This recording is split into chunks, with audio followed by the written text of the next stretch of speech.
கர்த்தராகிய இயேசு கிறிஸ்து நல்லவர். கர்த்தருடைய பரிசுத்த நாமம் மகிமைப்படுவதாக.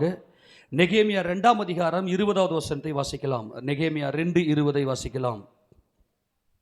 அதற்கு நான் மறுமொழியாக பரலோகத்தின் தேவனானவர் எங்களுக்கு காரியத்தை கைகூடி வர பண்ணுவார். அவருடைய ஊழியக்காரராகிய நாங்கள் எழுந்து கட்டுவோம். உங்களுக்கோ வென்றால் எருசலேமிலே பங்கும் இல்லை பாத்தியமும் இல்லை. உங்கள் பேர் விளங்க ஒன்றுமில்லை என்று அவர்களுடனே சொன்னேன். யாருடனே சொன்னான் என்பது கேள்வி. இங்கே எதை குறித்து இங்கே நெகேமியா பேசுகிறார் என்பது கேள்வி. இங்கே இப்ப நல்லா கவனிங்க. நாங்கள் எருசலேமை கட்டுகிறோம். இங்கே எருசலேமின் அலங்கத்தை கட்டும்படியாய் நெகேமியாவும் நெகேமியாவினுடைய கூட சேர்ந்திருக்கிற எருசலேம் வாசிகளும் இஸ்ரவேல் ஜனங்களும் யூதர்களும் பாபிலோனுடைய அடிமைத்தனத்திலிருந்து வந்தவர்கள் அவர்கள் எருசலேமை கட்டும்படியாக அவர்கள் பிரயாசப்படும் போது அந்த தேசத்தினுடைய அதிகாரிகள், எருசலேம் நகரத்தினுடைய அதிகாரிகளாக பாபிலோன் ராஜாவால், அதாவது மேதிய பெர்சிய ராஜாவால் நியமிக்கப்பட்ட சன்பல்லாத், தொபியா, கேஷேம் என்கின்ற இந்த பொல்லாத அதிகாரிகள், எருசலேமை இப்போ அதிகாரம் செலுத்துகிறவர்கள் யாரு? சன்பல்லாத், தொபியா, கேஷேம். இவங்க எல்லாம் அடிமைகளாக இஸ்ரவேல் ஜனங்களை ஒரு அடிமைகளாக ஆளுகை செய்கிறாங்க. நல்லா கவனிக்கணும். ஆனால் நெகேமியா என்ன செய்கிறாருன்னா, இடிந்து போன இடித்து தீக்கரையாக்கப்பட்ட எருசலேமினுடைய அலங்கத்தை கட்டும்படியாக அவர் வருகிறார். அந்த நேரத்தில் இந்த சன்பல்லாத்தும் தொபியாவும் கேஷேமும் இவங்கெல்லாம் யார்? எருசலேமினுடைய அதிகாரிகள். யார் அவங்க?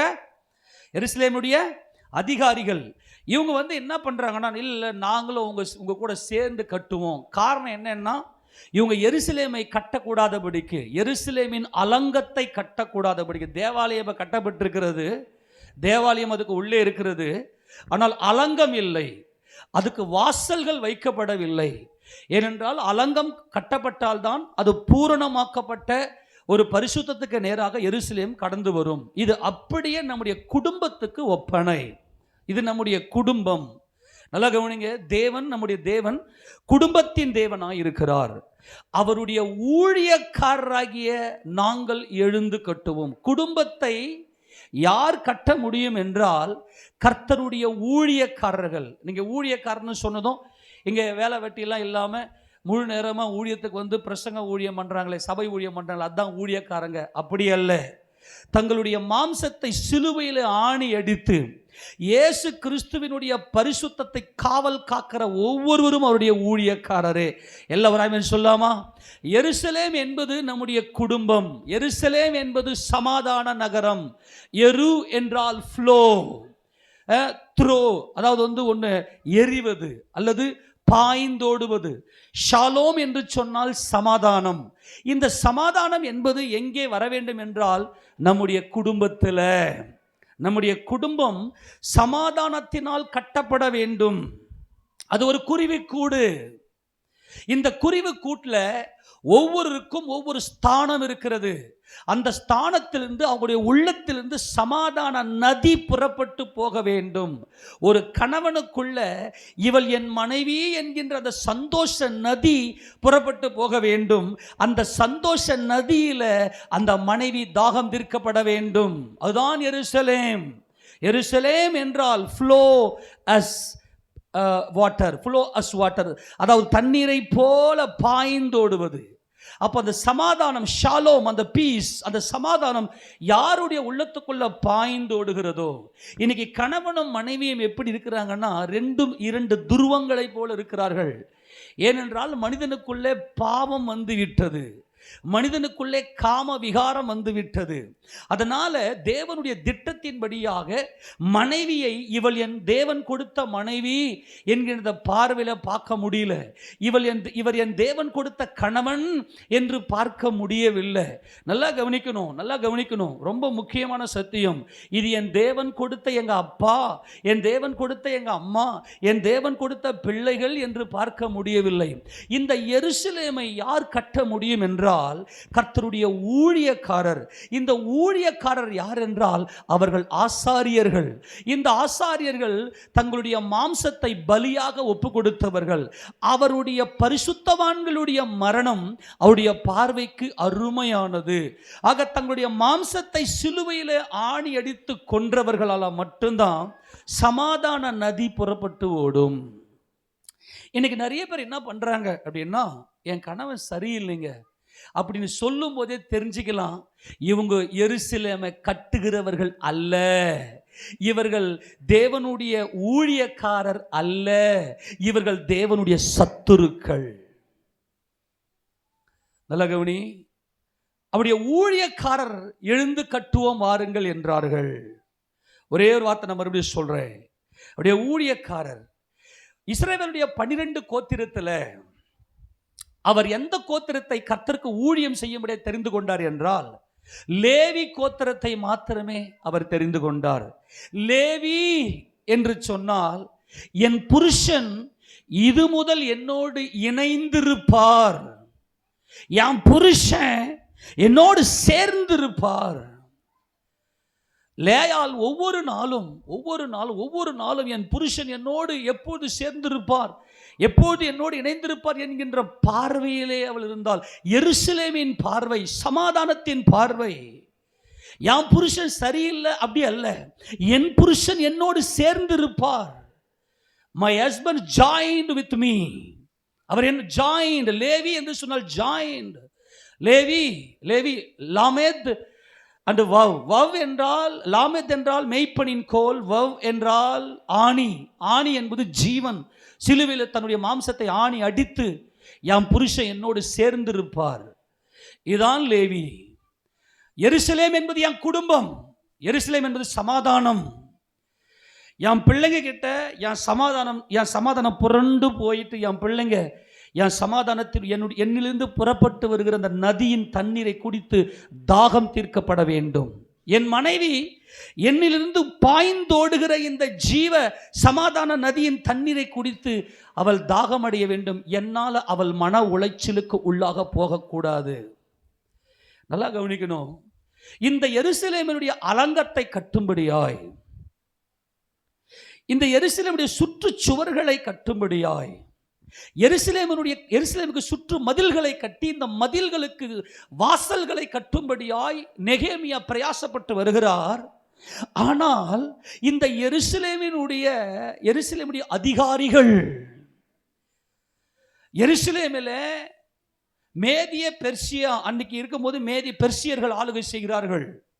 பெர்சிய சாம்ராஜ்யத்தால் நியமிக்கப்பட்ட இந்த சன்பல்லாத், தொபியா, கேஷேம் என்கிற பொல்லாத ஆட்கள். நாங்கள்லாம் இதுக்கு அதிகாரிகள் தானே, நாங்கள்லாம் கையில பைபிள் தானே வச்சிருக்கிறோம், நாங்க சொல்றத கேளுங்க. இப்ப நெகேமியா யாரை பார்த்து சொல்றாருன்னா, அத பாரு, நாங்க எங்க குடும்பத்தை கட்டுவோம், என் மாம்சத்தை நான் சிலுவையில் ஆணி அடிச்சா மட்டும்தான் என் புருஷனுக்கு ஜீவன் நதியாய் நான் இருக்க முடியும். இப்ப இந்த இடத்துல நல்லா கவனி. இந்த சன்பல்லாத், தொபியா, கேஷம் என்கின்ற இந்த பொல்லாத ஆவிகள் எப்படிப்பட்ட ஆவிகள் அப்படின்னா கவனிங்க. இங்கே 19 வசனம் வாசிக்க பார்க்கலாம். அதுக்கு மேல் வசனம் 2:19 வாசிங்க. ஓரோனியனான சன்பல்லாத்தும் அம்மோனியனான தொபியா என்னும் ஊழியக்காரனும் அரபியனான கேஷேமும் இதை கேட்டபோது எங்களை பரியாசம் பண்ணி எங்களை நிந்தித்து, நீங்கள் செய்கிற இந்த காரியம் என்ன, நீங்கள் ராஜாவுக்கு விரோதமாக கலகம் பண்ண போகிறீர்களோ என்றார்கள். நல்லா கவனி. அவன் கையில் என்ன இருக்குது? இப்ப பைபிள் இருக்கு. அவன் யாருடைய அதிகாரி? அவன் எருசலேமினுடைய அதிகாரி. ஜீவவாசல் ஜபை வீட்டுடைய உபதேசத்தை கொடுக்கும்போது பரியாசம் பண்ணுவான். இவங்கெல்லாம் வானத்திலிருந்து குதிச்சு வந்துட்டாங்கடா இவங்க. நீங்க எல்லாம் அன்பா, ஆண்டவர் அன்பா தான் இருக்க சொன்னாரு. நீங்க ராஜாவுக்கு விரோதமா கலகம் பண்றீங்கடா, நீங்க இயேசு ராஜாவுக்கு விரோதமா கலகம் பண்றீங்கடா. நல்லா கவனிக்கணும். குடும்பம் தான் இயேசு ராஜாவுக்கு மிக முக்கியமானது. குடும்பத்தில் ஒவ்வொரு நாளும் டெய்லி கணவனும் மனைவியும் தொட வேண்டும் என்று நான் சொல்லிக் கொடுத்தேன். இதுதான் தேவனுக்கு செய்கிற ஆராதனை என்று நான் சொல்லிக் கொடுத்தேன். இந்த சன்பல்லாத், தொபியா, கேஷேம், அங்கே கர்த்தருடைய வேதம் சொல்லுது ஓரோனியன். ஓரோனியன் அப்படின்னா என்ன அர்த்தம்னா ஸ்ட்ரென்த் அப்படின்னு அர்த்தம். இந்த ஊழியக்காரனாகிய சன்பல்லாத் அப்படின்னு சொன்னா என்ன அர்த்தம்? இந்த சன்பல்லாத் ஓரோனியன் அப்படின்னாக்கா 2 caves அர்த்தம். 2 caves, ஓரோனியன் என்றால் 2 caves, சன்பல்லாத் என்றால் ஸ்ட்ரென்த் என்று அர்த்தம். 2 caves 2 குகைகள். நமது கர்த்தராகிய இயேசு கிறிஸ்துவை அடக்கம் பண்ணப்பட்ட, அவர் சிலுவையிலே மரித்து அவர் அடக்கம் பண்ணப்பட்டார், குகையில் அடக்கம் பண்ணப்பட்டார். அந்த ரகசியமே இவனுக்கு இருக்காது. இது எதிர்வல்லமை. இவன் என்ன சொல்லுவான்னா, பயங்கரமான வல்லமையை ஊழியம் செய்கிறேன், நான் என்கிட்ட ஆண்டவர் இருப்பாரு, நான் எவ்வளோ பெரிய வல்லமைன்னு ஊழியம் செய்கிறேன் பாரு அப்படின்னு சொல்லி ஏமாத்துவான். அடுத்து அம்மோனியன்னா நமக்கு நல்லா தெரியும், அவன் ட்ரைபல், அவன் பழங்குடி, அவன் பூமிக்குரிய காரியத்தை பற்றியே பேசக்கூடியவன். அவன் பேர் தொபியா. தொபியா என்றால் ஜெகோவா இஸ் குட், யெகோவா நல்லவராக இருக்கிறார்னு பிரசங்கம் பண்ண வருவான். கர்த்தர் நல்லவர், உன்னை எப்பவுமே வாழ வைக்கிறவர் அப்படின்னு பிரசங்கம் பண்ண வருவான். அடுத்தது நீங்கள் பார்த்தீங்கன்னாக்கா அரபியன் என்றால் மிக்சடு, எல்லாத்துலேயும் கலங்க. நீங்கள் என்ன வேறு பிரிஞ்சு ரொம்ப ஓவராக போகிறீங்க, எதுலேயும் கலக்க மாட்டீங்க. இந்த அரபியனான மிக்சடு, இவன் என்ன பண்ணுவான், எங்கே சொல்லிக்குது பைபிளில், ஆண்டவர் அன்பா தனக்கு சொல்லிக்கிறாரு, நீங்கள் என்ன எங்களை விட்டு தூரம் போகிறீங்க அப்படின்னு பேசுவான். இந்த கேஷேம் அப்படின்னா ரெயின் அப்படின்னு அர்த்தம், ஆசீர்வாதம், மழை அப்படின்னு பேசுவான். பயங்கரமாக வஞ்சிக்கிற ஆவிகள், இதுங்களோடு எதிர்த்து நிற்கணும். ஒரு விசை ஒப்புவிக்கப்பட்ட இந்த விசுவாசத்துக்காக நாம் போராட வேண்டும். இவர்கள் காம விகாரத்துக்கு ஏதுவாக தேவனுடைய கிருபையை புரட்டக்கூடியவர்கள். ஆனால் நெகேமியாவுக்கு நல்ல வெளிச்சம் இருந்தது, தெளிவு இருந்தது, தேவ மகிமை இருந்தது, தேவ பிரசன்னம் இருந்தது. அவர் என்ன செய்தார்? சரியான பதிலை கொடுக்கிறார். எங்க குடும்பத்தை நாங்க கட்டுவோண்டா, கர்த்தருடைய ஊழியக்காரர்களாகிய ஆசாரியர்களாகிய நாங்கள் கட்டுவோம். எங்கள் வீட்டுக்கான மதில் சுவரை, என்ன கண்ட அசுத்தங்கள் எல்லாம் வீட்டுக்குள்ள வருது. இன்னைக்கு வீட்டுக்குள்ள ஒரே எரிச்சலின் ஆவி, வீட்டுக்குள்ள இன்னைக்கு நிம்மதியே இல்லை. நான் வீட்டை விட்டு எங்கேயாச்சும் போய் கொஞ்ச நேரம் நான் நிம்மதியாக இருந்துட்டு வரேன். அதுக்கு என்ன காரணம் அப்படின்னா, அந்த வீட்டை சுற்றிலும் அலங்கம் இல்லை, மதில் சுவர் இல்லை, மதில் இல்லை, அந்த மதிலுக்கு வாசல்கள் இல்லை. அப்போ இங்கே கர்த்தர் சொல்றாரு, நல்லா கவனிக்கணும், ரொம்ப முக்கியமான சத்தியம். இங்கே நெகேமியா ஒரு ரிப்ளை கொடுக்கிறாரு. இந்த சன்பல்லாத், தொபியா, கேஷேம் என்கின்ற கள்ள ஆட்களுக்கு, ஆட்டு தோலை போர்த்தி கொண்டு சபைக்குள்ளே வரக்கூடிய இந்த ஓநாய்களுக்கு அவர் சரியான ஒரு பதிலை கொடுக்கிறார். இந்த பதில் தான் நமக்கு ரொம்ப முக்கியம். எடுத்து வாசிங்க இப்ப 20ஆம் வசனம். அதற்கு நான் மறுமொழியாக, பரலோகத்தின் தேவனானவர் எங்களுக்கு காரியத்தை கைகூடி வர பண்ணுவார். எல்லா கரங்களை ஊத்துறாமன்னு சொல்லாமா? நல்லா கவனிங்க. என் குடும்பத்தை கட்டுவதற்கான, என் குடும்பத்தில் சமாதானத்தை கொடுப்பதற்கான, என் குடும்பத்தில் சகலவிதமான ஆசீர்வாதங்களையும் கொடுப்பதற்கான அந்த காரியத்தை என் ஆண்டவர் கைகூடி வர பண்ணுவார் என்றால் எங்களுக்கு ஜெயத்தை கொடுப்பார், என் குடும்பத்தில் சமாதானத்தை கொடுப்பார், என் குடும்பத்தில் சந்தோஷத்தை கொடுப்பார், என் குடும்பத்தில் எல்லா விதமான ஆசீர்வாதங்களையும் கொடுப்பார். அவர் தேவனுடைய திட்டத்தின்படியாய் எங்கள் குடும்பத்தை நடத்தும்படியாய் அவர் என் கையோடு இணைந்து இருக்கிறார். அல்லேலூயா. இந்த பரலோகத்தின் தேவன் என்று சொல்லி இங்கே நெகேமியா சொல்றதுக்கான காரணம் என்ன? பரலோகத்தின் தேவன் என்றால் அவர் என் ஃபர்ஸ்ட், என் கர்த்தர். பரலோகத்தில் பிதாவாகிய தேவனுடைய சிங்காசனத்தின் வலது பாரசத்தில் உட்கார்ந்திருக்கிறாரே, அவர் தான் என் ஃபர்ஸ்ட். நல்ல ரகசியத்தை புரிஞ்சுக்குங்கம்மா, நான் அல்ல ஃபர்ஸ்ட். நல்ல கவனி. இந்த சன்பல்லாத், தொபியா, கேஷேம் என்பவர்கள் ஸ்ட்ரென்த். இந்த சன்பல்லாத்தினுக்கு வல்லமை, அவன் வல்லமையை வச்சு என்ன பண்ணுவானா, பேய் ஓட்டுறது, பிசாசு ஓட்டுறது, இதெல்லாம் கண்ணில் காட்டி ஊன்லாம் காட்டி என் பக்கம் வாங்கன்னு இழுப்பான். நல்லா கவனிக்கணும். அடுத்தது இந்த தொபியா என்பவன் கர்த்தர் நல்லவருங்க சொல்லி ஏமாற்றி உன்னை வஞ்சிப்பான். கேஷேம் என்பவன் எப்படிப்பட்ட ஆசீர்வாதம் மழைன்னு இந்த மாம்சத்துக்குரிய காரியங்களை குறித்து பேசுவான். ஆனால் நெகேமியா நல்லா அறிஞ்சிட்டாரு, நான் ஆராதிக்கிற தேவன் மகிமையின் கர்த்தர், நான் ஆராதிக்கிற என் பரலோகத்தின் தேவன் ஆவியானவர். அவரை நான் ஆராதிக்கிறேன். அவர் என் உள்ளத்தில் இருக்கிறபடினாலே, அவரை நான் விசுவாசிக்கிறபடினாலே என் உள்ளத்தில் ஜீவ ஊற்று புறப்பட்டிருக்கிறது. என் உள்ளத்தில் புறப்பட்ட இந்த ஜீவ ஊற்று ஜீவ நதியாய் பாய்ந்து ஓடி என் குடும்பத்தை கட்டும். என் கர்த்தர் குடும்பத்தை வாய்க்க பண்ணுவார். அல்லேலூயா சொல்லுவோமா? எல்லா காரியத்தையும் கைகூடி வர பண்ணுவார். பரலோகத்தின் தேவன் என்கின்ற வெளிச்சம் இன்றைக்கு நமக்கு வர வேண்டும். யாருடைய கண்ணுக்கு, யாருடைய ஆத்துமா கர்த்தரை நோக்கி பார்த்து பரலோகத்தின் தேவன் என்கின்ற வெளிச்சம் இருக்கிறதோ அந்த குடும்பம் கட்டப்படும். அந்த குடும்பத்தில் சமாதான நதி புறப்பட்டு பாய்ந்து ஓடும். அந்த நதியிலிருந்து தண்ணீரை குடித்து எல்லாரும் தாகம் தீர்க்கப்படுவார்கள். ஆக இந்த பரலோகத்தின் தேவன் என்பது என் கர்த்தர் தான் என் வாழ்க்கையில ஃபர்ஸ்ட். என் ஜீவனின் பலனானவர். என் இயேசு ராஜா தான் எனக்கு ஃபர்ஸ்ட். என் மனைவி எனக்கு நெக்ஸ்ட். இதுதான் ரகசியம். பரலோகத்தின் தேவன் என் இயேசு ராஜா தான் எனக்கு ஃபர்ஸ்ட். என் கணவன் நெக்ஸ்ட். அப்ப இயேசு ராஜா உள்ள இருப்பாரே ஆனால் அந்த ஜீவ நதி புறப்பட்டு போய் உன் கணவனுடைய தாகத்தை தீர்க்கும். என் இயேசு ராஜா எனக்கு ஃபர்ஸ்ட். எங்க அம்மா எங்க அப்பா எனக்கு நெக்ஸ்ட். அப்போ உன்னிடத்திலிருந்து உங்க அம்மா எங்க அப்பா தாகம் தீர்க்கப்படும். இன்னைக்கு ஏண்டா இந்த பிள்ளைங்களை பெத்தோம் அப்படின்ற ஒரு மன வருத்தம் இன்னைக்கு எத்தனையோ தாய் தகப்பனுக்கு இருக்குது. அதுக்கு என்ன காரணம்னா அந்த பிள்ளைகளுக்கு பரலோகத்தின் தேவனை குறித்த தரிசனம், பரலோகத்தின் தேவனை குறித்த வெளிச்சம் இல்லை. எப்படி எப்படி கர்த்தராகிய இயேசு கிறிஸ்து கல்வாரி சிலுவையில கடைசி சொட்டு ரத்தம் வரைக்கும் சிந்தி அவர் மரித்தார். மரித்து அவர் ஒருவரும் வைத்திருந்த புதிய கல்லறையிலே அவர் அடக்கம் பண்ணப்பட்டார். மூன்றாவது நாளிலே உயிரோடு எழுந்து பிதாவாகிய தேவனுடைய சமூகத்துக்கு பரலோகத்துக்கு போய் தேவனுடைய வலது பாரசில் உட்கார்ந்திருக்கிறார். அந்த பரலோகத்தின் தேவன். மார்க்கு சுவிசேஷ புத்தகம் 16வது அதிகாரத்தில் இந்த பரலோகத்தின் தேவன் என்று நெகேமியா குறிப்பிடுவது யாரை? எடுத்து வாசிங்க பார்க்கலாம். 16வது அதிகாரம் அதுல 19வது வசனத்தை வாசிங்க பார்க்கலாம். இவ்விதமாய் கர்த்தர் அவர்களுடனே பேசின பின்பு பரலோகத்துக்கு எடுத்துக்கொள்ளப்பட்டு, கரங்களை தட்டி இயேசு ராஜாவுக்கு எல்லாருமாய் துதிகன மகிமை செலுத்தலாம்.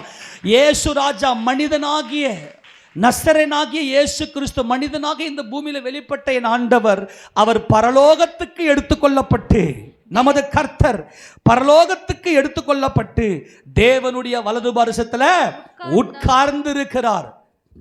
இந்த வெளிச்சம் யாருக்குள் இருக்கிறதோ அவர்தான் என் கர்த்தர், அவர்தான் எனக்கு ஃபர்ஸ்ட். என் இயேசு ராஜா தான் எனக்கு என் நினைவு. அதாவது இயேசு என் ஃபர்ஸ்ட் அப்படின்னு என்ன அர்த்தம்? அவர் தான் என் நினைவு. என் நினைவெல்லாம் என் கர்த்தர் தான். பரலோகத்தின் தேவன் என் ஆண்டவராகிய இயேசு கிறிஸ்து எல்லா காரியத்தையும் அவர் கைகூடி வர பண்ணுவார். யார் யாரெல்லாம் என் நினைவெல்லாம் நீங்க தான் இருக்கிறீங்க அப்பா. உங்க காரியங்கள் எல்லாம் கைகூடும். எத்தனை பேர் விசுவாசிக்கிறீங்க? இது என் கைக்கு வருமா? இந்த காரியத்தை நான் செய்வேனா? எல்லாம் உங்க குடும்பத்துக்கு தான் நீங்க பிரயாசப்படுறீங்க.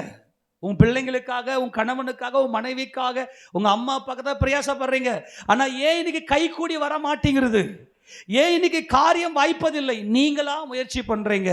ஆனால் நான் விசுவாசித்திருக்கிற என் பரலோகத்தின் தேவன், அவர் எனக்கு எப்படிப்பட்ட அதிகாரத்தை என்ன சொல்லுகிறார் அப்படின்னு சொல்லி பார்த்தீங்கன்னாக்கா 17 வாசிக்க போல. மார்க் 16:17 விசுவாசிக்கிறவர்களால் நடக்கும் அடையாளங்கள் ஆவன. என் நாமத்தினாலே பிசாசுகளை துரத்துவார்கள், நவமான பாஷைகளை பேசுவார்கள், சர்ப்பங்களை எடுப்பார்கள், சாவுக்கு ஏதுவான யாதொன்றை குடித்தாலும் அது அவளை சேதப்படுத்தாது, வியாதியஸ்தர் மேல் கைகளை வைப்பார்கள், அப்பொழுது சுத்தமாக. இயேசு கிறிஸ்து எத்தனை பேர் விசுவாசிக்கிறீங்க? எல்லாம் சொல்லாமா?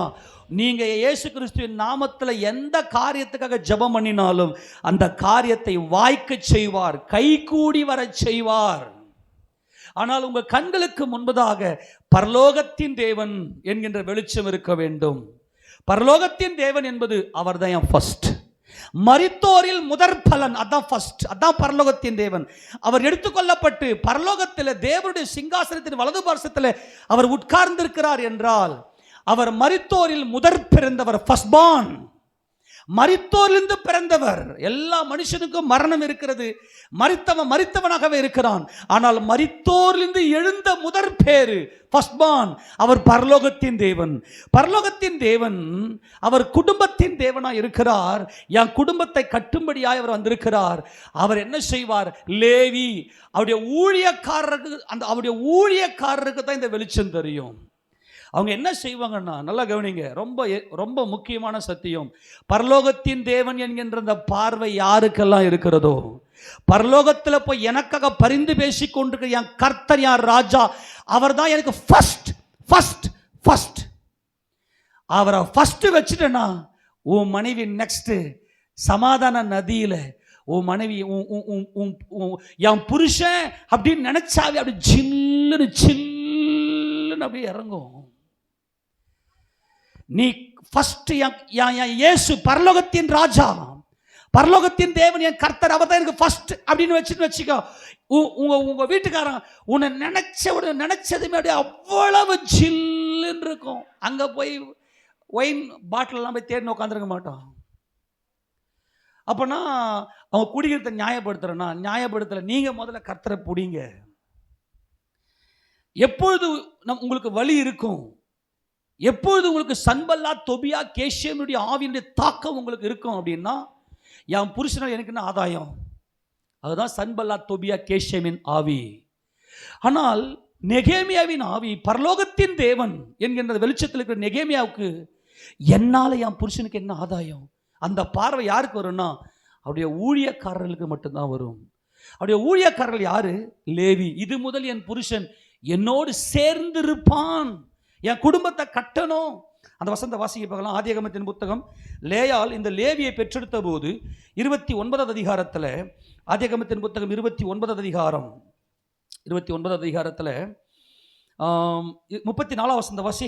பின்னும் அவள் கர்ப்பவதியாகி ஒரு குமாரனை பெற்று என் புருஷனுக்கு 3 குமாரரை பெற்றபடியால் அவர் இப்பொழுது என்னோட சேர்ந்திருப்பார் என்று சொல்லி அவனுக்கு லேவி என்று பெயரிட்டால். ஏன் அங்கே 3 குமாரர் என்று அங்கே லேயால் அங்கே அதை கன்ஃபஸ் பண்றாங்க அப்படின்னா, மரித்து அடக்கம் பண்ணப்பட்டு 3வது நாள்ல உயிரோடு எழுந்த பரலோகத்தின் தேவனானவர் கரங்களை உயர்த்தி எல்லாரும் ஆமென் சொல்லாமா? என் புருஷனுக்கு நான் 3 பிள்ளைகளை பெற்றேன் என்று நம்பர்ல கவுண்டிங் கொடுக்குறாங்க. இந்த 3 என்பது பரலோகத்தின் தேவன். அவர் எனக்கு ஃபர்ஸ்ட் என்பது தான் பரலோகத்தின் தேவன். அவர் எனக்கு first. Christ is my first. என் நினைவெல்லாம் அவர் தான் ஃபர்ஸ்ட். என் நினைவு, என் இருதயத்தினுடைய ஆழங்கள் அவரே எனக்கு எல்லாம் என்கின்ற அந்த நினைவில் இருக்கிறவங்களால மட்டும்தான் நெக்ஸ்ட் என் மனைவி, நெக்ஸ்ட் என்னுடைய பிள்ளைகள், நெக்ஸ்ட் என்னுடைய சொந்த பந்தம், நெக்ஸ்ட் என் சகோதரர். அவங்க உன்னை நினைச்சாலே அவங்க மனம் அப்படியே குளிரும். இந்த எருசலேமை கட்டுவது என்பது சாதாரண விஷயம் அல்ல. இங்கே உபதேசம் கொடுத்தா அந்த சன்பல்லாத் ரொம்ப பயங்கர வல்லமையா பவரா இருக்கிறாரு. அந்த தொபியா எவ்வளவு நல்லவர் இல்ல, எவ்வளவு நல்ல பிரசங்கம்லாம் பண்றாரு இல்ல. அந்த கேஷம் எவ்வளவு ஆசீர்வாதம் மழைய கொடுறாருல. இந்த பாஸ்டர் எப்ப பார்த்தாலும் மூஞ்சின்றாரு, உன்னை சிலுவில் ஆணி அடின்றாரு, மரத்தில் தூக்க பண்ணுன்றாரு. என்னையா இதெல்லாம் உங்களுக்கு புரியாது. பரலோகத்தின் தேவன் first. Christ is my first. என் நினைவெல்லாம் ஜெக்ரோன் என்ற அந்த வார்த்தையெல்லாம் சொல்லி பார்த்தோம். ஜெக்ரோன் என்றால் அவர் நினைவாகவே நான் இருப்பது. அவரை நினைப்பது என்பது ஜாக்கர், அவர் நினைவாகவே இருப்பது என்பது ஜெக்ரோன். நினைவு, அதான் ஃபர்ஸ்ட். பரலோகத்தின் தேவனானவர் எங்களுக்கு கைகூடி வர செய்வார். எல்லா காரியத்தையும் எங்களுக்கு கைகூடி வர செய்வார். எங்கள் அலங்கத்தை நாங்கள் கட்டுவோம். அலங்கத்தை கட்டினால் மாத்திரமே, முதல்ல நல்லா கவனிங்க, இந்த அலங்கத்தை கட்டி 12 வாசல்களை நாம் அதை வைக்க வேண்டும். அந்த அலங்கத்துக்கு சுற்றி, எருசலேமை சுற்றி 12 வாசல்களை கட்ட வேண்டும். இந்த 12 வாசல் என்பது நம்முடைய உன்னத ஜீவியம். அதாவது நல்லா கவனிங்க, நாமெல்லாம் இன்னைக்கு மாம்சத்தோடும் இரத்தத்தோடும் இருக்கிறோம். அது உலகத்தின் சுயநீதியில் இருக்கிறது. பரலோக பிதாவுக்கு நாம் எப்படி இருக்க வேண்டும் என்று தேவன் சித்தம் கொள்றாரோ அவரை போல மாறுகிற அனுபவம் தான் இந்த உன்னத ஜீவியம். அதுதான் இந்த 12 வாசல்களுடைய ஜீவியம். அந்த கான்செப்ட், அந்த 12 வாசல்கள் நமக்குள்ள இருக்க வேண்டும். நம்முடைய ஆத்துமாவில் அந்த ஜீவியம் இருக்க வேண்டும். அப்படி மாறி இருக்க வேண்டும். அவங்க தான் தேவனுடைய பிள்ளைகள். பரலோகத்தின் தேவனை முகமுகமாய் தரிசித்து, ஓகே குடும்பத்தை கட்டிட்ட நம்முடைய தேவன் குடும்பத்தின் தேவன், குடும்பத்தின் தேவன், குடும்பத்தின் தேவன். டெய்லி உன் மனைவியை நீ தொடு, டெய்லி உன் கணவனை தொடு. சாப்பாடு போடுறல்ல, நீ தான் கரண்டி எடுத்து நீ சாப்பாடு போடுறல்ல, அதையாவது செய்யுங்க. அது ஆராதனை. சாப்பாடு வச்சிருக்க போய் தின்னு, அது அல்ல. அப்பனா என்ன அர்த்தம்னா எங்கேயோ தவறு நடக்குது. கணவனை விசாரிங்க, விசாரித்து அவர்களை பராமரிங்க. இதுதான் யாக்கோபின் வல்லவர். இது எப்ப முடியும்? மனைவியின் மேல் அன்பு கூற வேண்டும். எருசலேம் என்பது சமாதான நகரம். நம்முடைய குடும்பத்தில் சமாதானம் இருக்கும்படியாகத்தான் கர்த்தர் இந்த உலகத்துக்கு நம்மை தேடி வந்திருக்கிறார். ஆக முதல்ல நல்லா கவனிங்க, அவர் நமக்கு காரியத்தை வாய்க்க செய்கிறார், கை கூடி வர பண்ணுகிறார். 37ஆம் சங்கீதம் 5ஆம் வசனத்தை வாசிக்கும் போது, 37ஆம் சங்கீதம் 5ஆம் வசனத்தை வாசிக்கும் போது, வாசிங்க அந்த வசனத்தை.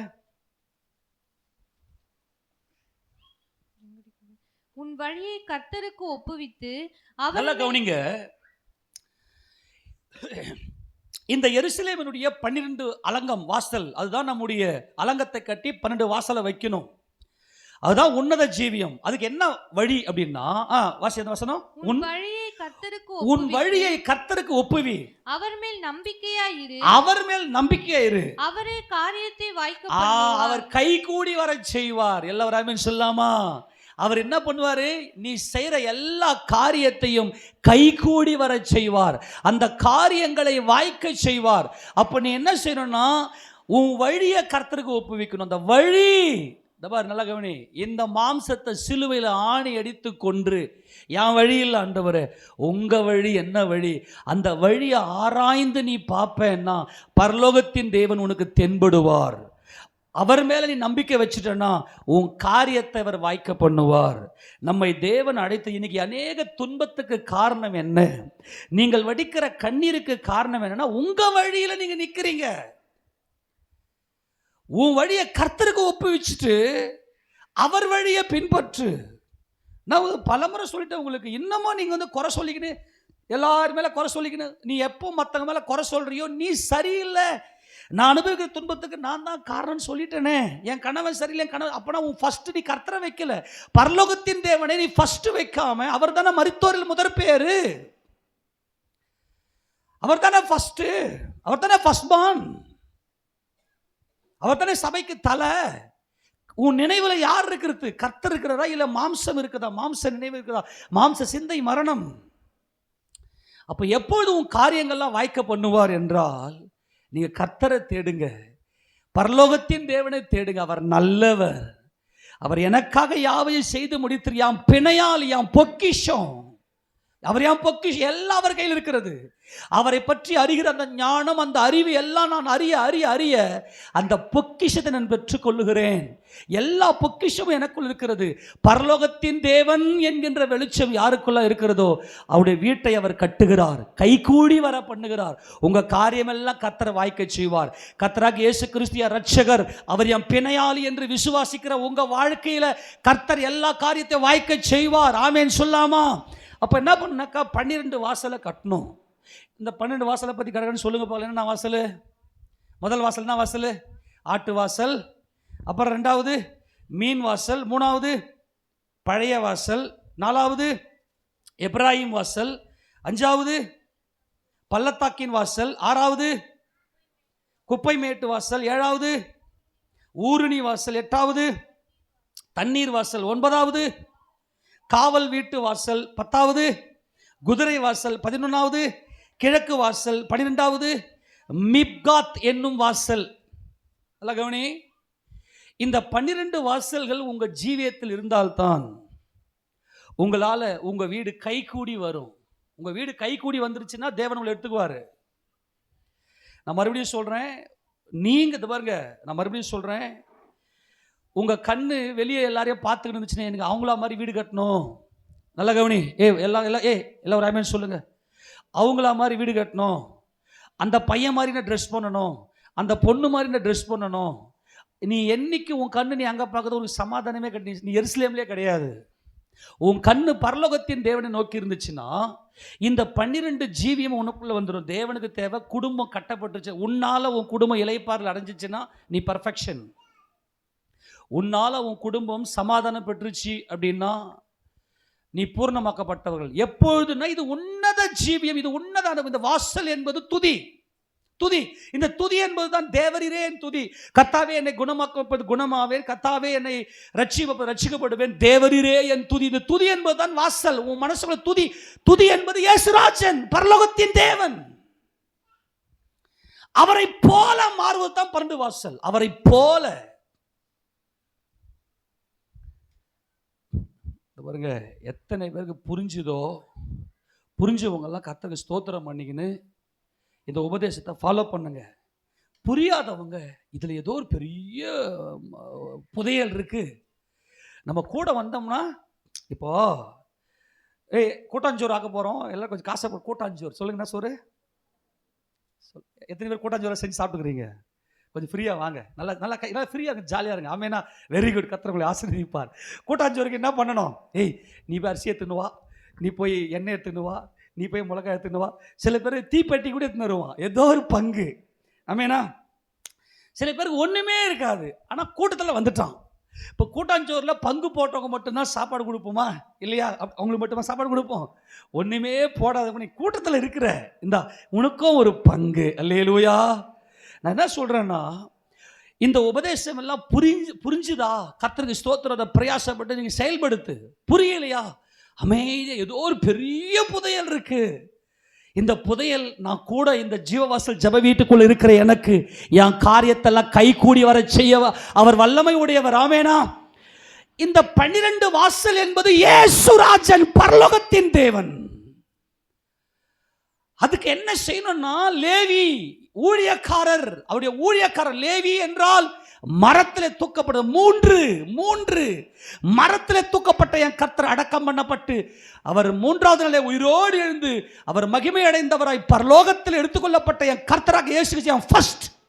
அவர் தான் ஃபர்ஸ்ட். அவரே என் நினைவு, என் நினைப்பெல்லாம் நீங்க தான் ஆண்டவரே. அந்த அனுபவத்துக்குள்ள வந்துட்டீங்க அப்படின்னா இந்த 12 வாசலினுடைய சுபாவம் உங்களுக்குள்ள வந்துடும். இந்த சுபாவம் உங்களுக்குள்ள வந்துருச்சுன்னா உங்க குடும்பத்தை கரெக்டா கர்த்தர் வாய்க்க பண்ணுவார். நீ அதில் கை வச்சாலும் கர்த்தர் சக்சஸ். ஆமென். அதுதான் தேவ திட்டமா இருக்கும். உன் வழியை கர்த்தருக்கு ஒப்புவிச்சு அவர் மேல் நம்பிக்கையா இருந்தனா அவரே காரியத்தை என்ன பண்ணுவாரு? வாய்க்க செய்வார். இந்த வாய்க்க செய்வார் அப்படின்னா இங்கிலீஷ்ல எப்படி பண்ண? ப்ராஸ்பர், ப்ராஸ்பரிட்டி, செழிப்பு, எல்லா வளங்களும் எல்லா நலங்களும் எல்லா விதமான ஆசீர்வாதங்களும் தான் இந்த ப்ராஸ்பரிட்டி, இந்த செழிப்பு. காரியத்தை கைகூடி வர செய்வார், காரியத்தை வாய்க்க பண்ணுவார் என்பது. ஆக இந்த இப்போ நம்ம ஏற்கனவே இந்த 12 வாசலுடைய டீட்டெயில் நம்ம பார்த்துருக்கிறோம். எத்தனை பேர் ஞாபகம் இருக்கு? இந்த வாசலை பிரசங்கம் பண்ணும் போது இருந்தவங்க கை தூங்க எல்லாரும் சொல்லுங்க. வாசலை பிரசங்கம் பண்ணும்போது 12 வாசல் கர்த்தருக்கு ஸ்தோத்திரம். நான் மறுபடியும் இந்த ஞாபகப்படுத்திட்டு போயிடுறேன். இப்போ ஆட்டு வாசல் அப்படின்னா என்ன? பலி ஜீவியம், பலி பலி ஃபர்ஸ்டே பலி, பலி ஜீவியம். 2வது வாசல்னா வாசல் மீன் வாசல்னா என்ன? ஆத்தும பாரம். இதெல்லாம் கிறிஸ்துவினுடைய சுபாவம், இதெல்லாம் கிறிஸ்துவின் சுபாவம். 3வது வாசல் பழைய வாசல், பிதாக்களுடைய வழி, வழிகள் என்று பூர்வ வழி எது என்று சிந்தித்து பார். அதெல்லாம் பார்த்து ஞாபகம் இருக்கா? பழைய வாசல் இருந்து பிதாக்களுடைய வழியில போவது. அடுத்த 4வது வாசல் என்ன வாசல்? எப்ராயிம் வாசல். எப்ராயிம் வாசல் என்பது சேஷ்டபுத்திர பாகம், சேஷ்டபுத்திர சுதந்திரம். பார்த்தமே ஞாபகம் இருக்கா? 4வது வாசல் எப்ராயிம் வாசல். இதெல்லாம் கிறிஸ்துவின் சுபாவம், உன்னத அனுபவம், இயேசு கிறிஸ்துவை போல மாறுகிற அனுபவம். 5வது வாசல் ஊருணி வாசல், சாரி பள்ளத்தாக்கு வாசல். 5வது வாசல் வாசல் பள்ளத்தாக்கு. பள்ளத்தாக்கு என்பது மனத்தாழ்மை. என் இயேசுராஜன் சாந்தம மனத்தாழ்மை இருக்கிற இந்த மனத்தாழ்மை நமக்குள் இருக்க வேண்டும். அடுத்தது குப்பை மேட்டு வாசல். 6வது வாசல் வாசல் குப்பை மேட்டு வாசல். உலக மேன்மையை வெறுத்து ஒதுக்குவது. குப்பை எப்படி எரிப்பாங்களோ அதே போல எனக்குள்ள இருக்கிற எல்லா மேன்மையும் குப்பை என்று எண்ணுகிறேன். அது எல்லாம் எனக்கு ஒண்ணுமில்லை. அது மலம். ஆக்சுவலாக அதோட மூல பாஷையில் மலம் இருக்கும். அதில் குப்பை. இந்த உலக மேன்மை எல்லாம் தூக்கி என் படிப்பு, என் பட்டம், என் பதவி, என் பணம், என் ஜாதி, என் மதம், இந்த மொழி, இந்த இனம், நான் இந்தியன் என்று சொல்லடா, தமிழன் என்று சொல்லடா, இந்த மண் எனக்கடா, எல்லா குப்பையும் தூக்கி எரிச்சு போடுகிற குப்பை மேட்டு வாசல். அடுத்தது ஆறாவது குப்பை மேட்டு வாசல். ஏழாவது ஊருணி வாசல். ஊருணி என்பது ஃபவுண்டைன் கேட். அதாவது ரட்சிப்பின் ஊற்று, என் பிதாவை தரிசிக்கிற அனுபவம். இந்த ஊருணி வாசல் உனக்குள்ள இருந்தால்தான் நீ சந்தோஷமா இருக்க முடியும். நீ சந்தோஷமா இருந்தால் தான் தண்ணீர் வாசலாக உன்னிலிருந்து புறப்பட்ட இந்த ஜீவ ஊற்று. எட்டாவது வாசல் தண்ணீர் வாசல். உன் கணவனுக்கு நீ தாகம் தீர்ப்பாய், உன் மனைவிக்கு நீ தாகம் தீர்ப்பாய், உன் அப்பா அம்மாவுக்கு நீ தாகம் தீர்க்கணும். இதுதாங்க குடும்பம். ஏன் இன்னைக்கு உனக்கு அழ வந்து சொல்லுங்க பார்க்கலாம். அவனை கட்டி நான் நடுத்தரில் தான் நின்னேன். அவனுக்கு பதிலா எனக்கு எத்தனையோ ஆஃபர் வந்துச்சு. ஐயோ நான் கொஞ்சம் அவசரப்பட்டுட்டேனே, நான் கொஞ்சம் அவசரம். கர்த்தர் கொடுத்த இந்த வாழ்க்கைக்காக ஸ்தோத்திரம். நான் இந்த குடும்பத்தில் கர்த்தர் என்னை வைத்ததற்கு ஒரு நோக்கம் இருக்கு ஆண்டவரே. என் புருஷனுக்கு நான் என்னிலிருந்து நான் தாகம் தீர்க்கணும் அப்படின்னு மட்டும் தீர்த்திருந்தீங்கன்னா உங்க போதையில் என்னைக்கோ உன் வீட்டுக்காரன் சர்ச்சுக்கு வந்து இங்கே ஞானஸ்தர் எடுத்து ஒப்பு கொடுத்து ரட்சிக்கப்பட்டிருப்பான். உங்களில் உன் புருஷன் ரட்சிக்கப்படலனா, அவன் கர்த்தருக்கு கீழ்ப்படியலைனா, கற்புள்ள உங்க நடக்கைகளை பார்த்து போதனையின்றி, அதான் மெயின். நீ போய் அவனுக்கு போதிச்சுன்னு உட்காந்துருக்கூடாது. நீ ரொம்ப யோகி மாரி பேசுறியாடா, நீ ஏன்டா குடிச்சிட்டு வர அப்படின்லாம் அவனை கேட்டான். அவனுக்கு இன்னும் போதை ஏற்றிருந்தா வந்து அடிப்பான் உன்னை. உனக்குள்ள ஊருணி வாசல். இந்த பிதாவை தரிசிக்கிற அனுபவம், ரட்சிப்பின் சந்தோஷம், பிதாவை நோக்கி பார்க்கிற அனுபவம். அடுத்து எட்டாவது தண்ணீர் வாசல். இந்த தண்ணீர் வாசல் என்பது உன்னில் தாகம் தீர்க்கப்படுகிற அனுபவம். இயேசு கிறிஸ்து சென்ற இடமெல்லாம் அவர் நன்மை செய்கிறவராகவே சுற்றி திரிந்தார். அவர் எங்க போய் நின்னாரோ அங்க எல்லாரும் நன்மை அடைந்தார்கள். இதுதாங்க பரலோகத்தின் தேவன் என்கின்ற அந்த பார்வை. அவர் தான் ஃபர்ஸ்ட் டே. சன்பல்லா, தொபியா, கேஷம் இவங்க யார கள்ள போதகர்கள். உன் ஸ்டேட்டஸை பார்க்கும் போதே தெரிந்து உன் ஆவி என்ன ஆவின்னு. வஞ்சிக்கிற ஆவி உங்களை வஞ்சித்து வைத்திருக்கிறது. இங்க உட்காந்து கத்திங்க கிடக்கிறோம். இந்த உபதேசத்தெல்லாம் ஏற மாட்டேங்குது. உங்களுக்கு ஏறல. உள்ள உட்கார வச்சு நல்லா இடின்னு இடிச்சு நல்லா சத்தியத்தை கொடுத்தா கூட ஏற மாட்டேங்குது. எங்கெங்கயோ கண்ணு போகுது. நீ தண்ணீர் வாசலா வான்றாரு. அடுத்தது காவல். 9வது வாசல் வாசல் காவல் வீட்டு வாசல். காவல் வீடு என்பது கிறிஸ்துவின் பரிசுத்தத்துக்கு காவல். நான் கிறிஸ்து பரிசுத்தர், நான் பாவி என்று சொல்லி எல்லா இடங்களிலும் கிறிஸ்துவை அறிகிற அறிவின் வாசனையை வீச செய்ய வேண்டும். காவல் வீட்டு வாசல். 10வது குதிரை வாசல். குதிரை வாசல் என்பது தேவ வல்லமையில பலன் கொண்டு, தேவ வல்லமையில எல்லா விதமான அக்கிரமத்தை எதிர்த்து நிற்கிற, எல்லா விதமான அக்கிரமத்தை, தேவரீர் நீர் நீதியை விரும்பி அக்கிரமத்தை வெறுக்கிறீர். அதுதான் கிறிஸ்துவின் சுபாவம். அந்த குதிரை என்பது பலத்தை காண்பிக்கிறது. அது எல்லாம் நமக்கு முன்பாக இருக்கிற எல்லா அந்தகார வல்லமைகளை எதிர்த்து நிற்கிற ஒரு வல்லமையை தேவன் நமக்கு கொடுத்து, எல்லா கள்ள உபதேசங்களை தேவனுக்கு எதிர்த்து நிற்கிற எல்லா அந்தகாரத்தை ஜெயிக்கிற வல்லமை. அதுதான் குதிரை வாசல். 11வது வாசல் கிழக்கு வாசல். கிழக்கு வாசல் என்பது இயேசு ராஜாவுடைய நித்திய ராஜ்யம். என் கர்த்தர் ராஜாதி ராஜாவாய் அவர் கிழக்கு வாசல் அண்டிலே வரப்போகிறார். அவர் பவனி வரும்போது எருசலேமுக்குள்ள இருந்து அங்க உள்ளே வந்தார். அவர் ராஜாதி ராஜா. அப்ப நான் தேவனுடைய ராஜ்யத்தில் இருக்கிறேன் என்பது தான் கிழக்கு வாசல். அவர் ராஜ்யத்தை எதிர்பார்க்க வேண்டும். எல்லாரும் சொல்லுங்க பார்க்கலாம். அவருடைய ராஜ்யத்தை எதிர்பார்த்து கொண்டிருக்க வேண்டும். அடுத்தது மிப்காத் என்னும் வாசல் என்பது அசெம்பிள், அப்பாயிண்டட், தி எக்லீசியா, சபை. நாங்கள் சபையில் இருக்கிறேன். மிப்காத் என்னும் வாசல், நான் சபையில் இருக்கிறேன். என் கால் செம்மையான இடத்தில் இருக்கிறது. இந்த சபைக்கு கிறிஸ்து தலையா இருக்கிறார். அப்பாயிண்டட் மிப்காத் என்று சொன்னால் அப்பாயிண்டட் என்பது எக்லீசியா, சர்ச், சபை. எக்லீசியா என்பது appointed place, appointed time, appointed purpose. ஒரு நோக்கத்துக்காக ஒரு நேரத்தில் ஒரு இடத்துல நாங்கள் ஒன்று சேர்கிறோம். நாங்கள் தேவனுடைய பிள்ளைகள் என்கின்ற வெளிச்சம் சபை. அதுதான் மிப்காத். நான் சபையில் இருக்கிறேன், நான் சபையில் இருக்கிறேன், நாங்கள் சகோதரர்களாக இருக்கிறோம். இந்த 12 வாசல் என்பது கிறிஸ்துவினுடைய சுபாவம். இதை பற்றின ஃபுல் டீட்டெயில் நான் உங்களுக்கு ஸ்டடி கொடுத்துருக்கிறேன். உங்கள் ஜீவியத்தில் போய் நல்லா எடுத்து பாருங்க. கர்த்தர் நம்மை ஆசீர்வதிப்பார். இந்த 12 வாசலை கட்டுவது என்பதுதான் என் குடும்பம். இந்த கிறிஸ்துவின் சுபாவம் நமக்குள் இருந்துச்சுன்னா மட்டும்தான் நமக்குள் இந்த ஜீவ நதி புறப்பட்டு போய் எருசலேம் எருசலேம் சமாதானம். என் குடும்பம் எருசலேம். எல்லா வாய் திறந்து ஒரு முறை சொல்லுங்க, என் குடும்பம் எருசலேம் சொல்லுங்க. என் குடும்பத்தை சுற்றி 12 மதில், அதாவது என் குடும்பத்தை சுற்றி மதில் இருக்கிறது, அதற்கு 12 வாசல்கள் இருக்கிறது. சொல்லுங்க பார்க்கலாம். என் குடும்பத்தை சுற்றி மதில் இருக்கிறது. மதில் என்பது ரட்சிப்பு, வாசல் என்பது துதி, அப்புறம் அதுக்கு தாழ்பால், அதுக்கு பூட்டு, கதவு, இதெல்லாம் நம்ம கொடுத்துருப்போம். எல்லாம் வீட்டில் போய் பாருங்க. கர்த்தர் நம்மை ஆசீர்வதிப்பார். சரி, இந்த ஜீவியத்துக்குள்ள நாம் இருப்போமே ஆனால் கர்த்தரே எல்லா காரியத்தையும் வாய்க்க செய்வார். நான் சொல்லி முடிக்கிறேன், அவள் தான் சிம்பிளாக நான் கொண்டு வந்துடுறேன்.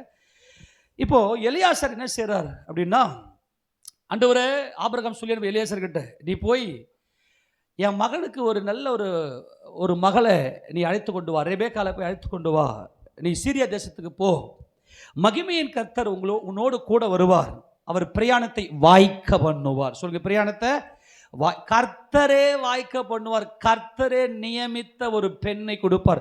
லவ் பண்றதெல்லாம் பாவமாங்க. யாருங்க சொல்லி லவ் பண்றதெல்லாம் பாவம்னு? நாங்கள் என்ன விபச்சாரமா செய்கிறோம்? லவ் பண்றோம், 2 பேர் திருமணம் பண்ணிக்க போறோம். இது என்னங்க? இது உலகம்.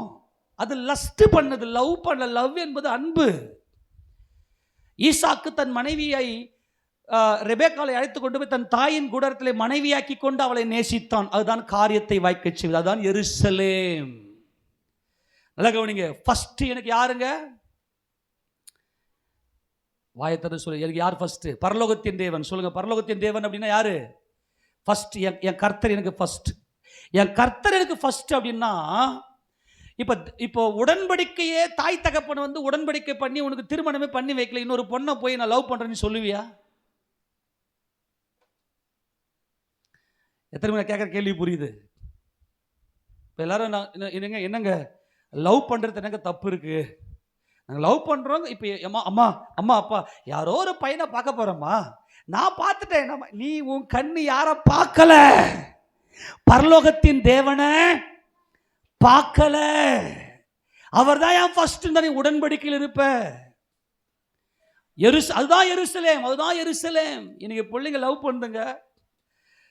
என் பிள்ளை பார்த்தியா சிங்கப்படி, பார்க்குறவெல்லாம் லைன் பண்ணி தூக்கிட்டு வரான் பாரு. என் பொண்ணு பார்த்தியா அழகுடி. என்ன கொடுமை இன்னைக்கு.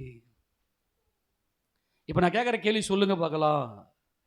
எருசலேம், சன்பல்லா, தொபியா, கேஷேமினுடைய ஆவிகள் என்ன செய்து இன்னைக்கு வேற மாதிரி ஜனங்களை வஞ்சித்து இன்னைக்கு நாசப்படுத்தி, குடும்பங்களை நாசப்படுத்தி கொண்டிருக்கிறது. இன்னைக்கு வாலிப பிள்ளைங்க எல்லாம் என்ன பண்றாங்கன்னா, இந்த வஞ்சிக்கிற ஆவிக்கு இடம் கொடுத்துட்டு மகிமையின் கர்த்தரை நோக்கி பார்க்காமல், பரலோகத்தின் தேவனை நோக்கி பார்க்காமல் இன்னைக்கு விழுந்து போய் கிடக்கிறார்கள். ஆனால் அங்கே எலியாசர் என்ன பண்றான்னா, ஆண்டவரே எனக்கு யாருன்னு தெரியாது, எந்த பொண்ணுன்னு தெரியாது, தண்ணி கேட்பேன், எனக்கு குடிக்க தண்ணி கொடுமா நான் கேட்பேன், எனக்கு தண்ணி கொடுமா நான் கேட்பேன். எவ என் ஒட்டகத்துக்கும் தண்ணி வாக்குறாளோ அவளைதான் நான் என்னுடைய எஜமானுக்கு நான் மனைவியாக கொண்டு போவேன். இப்போ நீ இந்த காரியத்தை வாய்க்க பண்றீங்களா இல்லையா நான் பார்க்குறேன் அப்படின்னு கை கட்டின்னு உட்காந்துட்டாரு. இந்த காரியத்தை நீ வாய்க்க செய்கிறீரா? இந்த காரியம் கை கூடி வருமா? 2 ஆசீர்வாதம். அன்பான தேவ ஜனமே, நான் சொல்லி முடிக்க போகிறேன். பரலோகத்தின் தேவனை நீங்கள் நோக்கி பார்ப்பீர்கள், அவருடைய ஊழியக்காரர்கள் தான் எழுந்து கட்டுவேன். என் குடும்பத்தை நான் கட்டுறேங்க, என் குடும்பத்தை நான் கட்டுறேங்க, என் குடும்பத்தை நான் விட்டுற மாட்டேங்க, என் குடும்பத்தை சமாதான நதி போல பாய்ந்து விடுங்க. அவங்க தான் ஊழியக்காரர்கள். அவர்கள் தான் வருகையில் எடுத்துக்கொள்ளப்படுவார்கள். அந்த படுக்கையில் ஒரே ராத்திரியில் அந்த ராத்திரியில் படுத்தது ஒரே படுக்கையில் 2 பேரில் ஒருவன் ஏற்றுக்கொள்ளப்படுவான், ஒருவன் கைவிடப்படுவான். அந்த ஒருவன் ஏற்றுக்கொள்ளப்பட்ட ஒருவன் யார் தெரியுமா?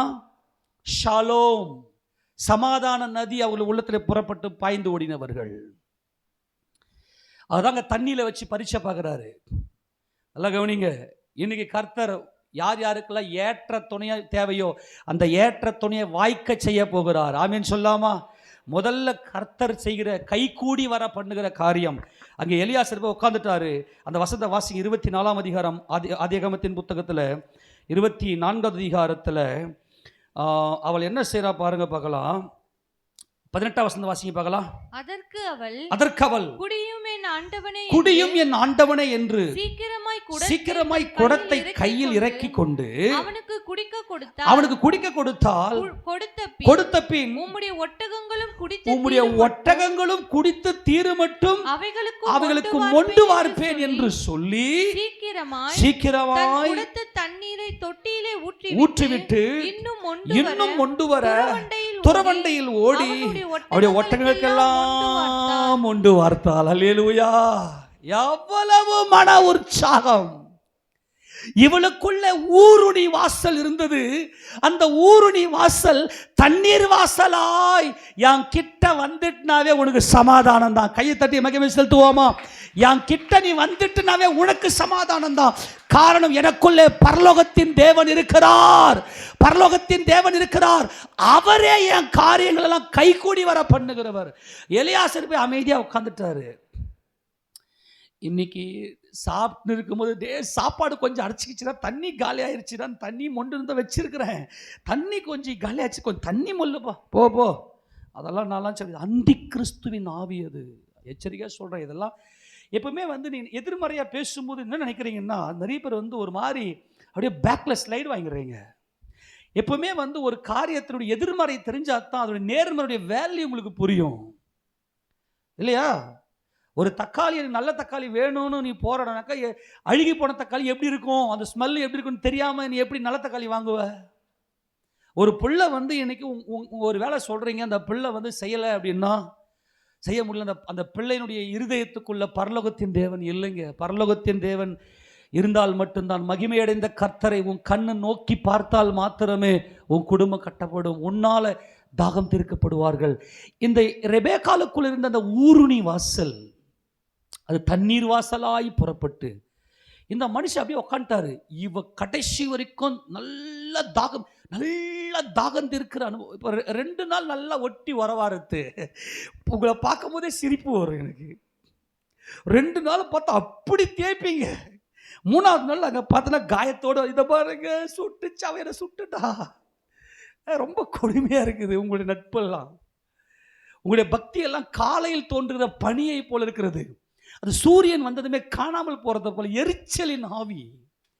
ஏன் 2 பேரும் சமாதானம் இருக்க முடியல? சமாதானம் தாங்க குடும்பத்தின் தேவனுங்க நம்முடைய ஆண்டவர்.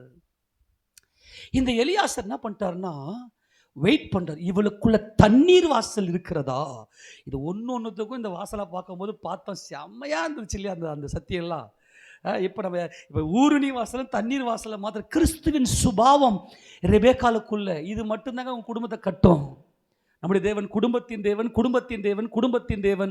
உங்களை அன்பாய் சொல்றேன், திருமண நாள் வந்துச்சுன்னா களி கூறுங்க, சந்தோஷப்படுங்க, மனைவியை வாழ்த்துங்க, கணவனுக்கு நல்ல சந்தோஷத்தை கொடுங்க. அந்த ஒரு நாளாவது நினைங்க, நம்ம குடும்பத்துக்காகத்தாங்க நம்ம கஷ்டப்படுறோம். நம்ம இங்கே குடும்பம் கட்டப்படுறதுக்காகத்தான் உபதேசத்தை கொடுத்து கொண்டிருக்கிறோம். நான் இப்போ என்ன சொல்ல வரேன் அப்படின்னா, உங்களால் பெரிய லெவலில் சந்தோஷத்தை என்ஜாய் பண்ணாங்க, ரொம்ப சந்தோஷமாக இருக்கிறேன் அப்படின்னு சொல்லிட்டு போய் மூலையில் போய் முடுங்கிறது இல்லை. சந்தோஷம் என்பது ஜாய், டிலைட். அதை நான் அனுபவிக்கணும். We are experience. அதை நம்ம அனுபவிக்கணும். அதுக்கு நிறைய காசு இல்லை இருக்குது, உங்ககிட்ட என்ன இருக்குதோ அதை வச்சு என்ஜாய் பண்ணுங்க, அனுபவிங்க. திருமண நாளை கொண்டாடுங்கள், செலிப்ரேட் பண்ணுங்க. அது கர்த்தர் உங்களை ஆசீர்வாதத்தை கொண்டு வருவார். அது மனமகிழ்ச்சியை காண்பிக்கிறது. எந்த அளவுக்கு நீங்க மன உற்சாகமாக இருக்கிறீங்க என்பதை குறித்து அதனுடைய செலிப்ரேஷன்ல தெரியும். ஆமெனா இல்லையா? நல்ல செலிப்ரேஷன் பண்ணுங்க.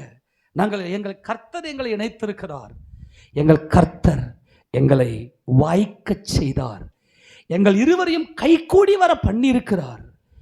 முதல்ல இருக்கிறதுலேயே பயங்கரமான பெரிய சேலஞ்ச் எதுன்னா அந்த கணவன் மனைவி ஒன்றை செய்வதுதான். வாழ்க்கை லைஃப் இல்லையா? லைஃப்ங்க, வாழ்க்கை. கணவன் மனைவி என்பது வாழ்க்கை. அப்பெல்லாம் சொல்லுவாங்க ஆயிரங்காலத்து பயிருன்னுவாங்க. திருமணம் என்பது ஆயிரங்காலத்து பயிர். ஏதோ ஒரு நாள் வாழ்ந்துட்டு சட்டை தூக்கி போட்டு ஒரு நாள் ட்ரெஸ் போட்டு கைட்டி போட்டு போகிறது, அழுக்காயிருச்சு சட்டை கைட்டி போட்டு, அழுக்கு இருக்கும், வாழ்க்கையில் அழுக்கு இருக்கும். ஆனால் நீ அந்த கரையெல்லாம் நீக்கி காவல் வீட்டு வாசல் உனக்குள் இருக்க வேண்டும். கிறிஸ்துவின் பரிசுத்தத்தை நீ காக்க வேண்டும். திருமண நாளை செலிப்ரேஷன் பண்ணுங்க. கர்த்தர் உங்களை ஆசீர்வதிப்பார். குறைஞ்சது மினிமம் அந்த நாளை நினைவு கூர்ந்து ஜெபிக்கிறதுக்காகவது வாங்க. ஜெபிக்கிறதுக்கு வாங்க. பிறந்த நாளில் பிள்ளைகளுக்கு நல்ல ஆசீர்வாதத்தை கூறுங்க. நீங்கள் உங்கள் பிள்ளைங்க தலைமையில கை வைங்க. ஃபர்ஸ்ட் இங்கே சபைக்கு கூட்டணுவாங்க. வாக்குத்தத்தம் கொடுத்து ஜெபிக்கிறோம். தேவன் குடும்பங்களின் தேவனாக இருக்கிறார், பிள்ளைகளின் தேவனாக இருக்கிறார். அவருக்கு பிள்ளைங்க தேவை.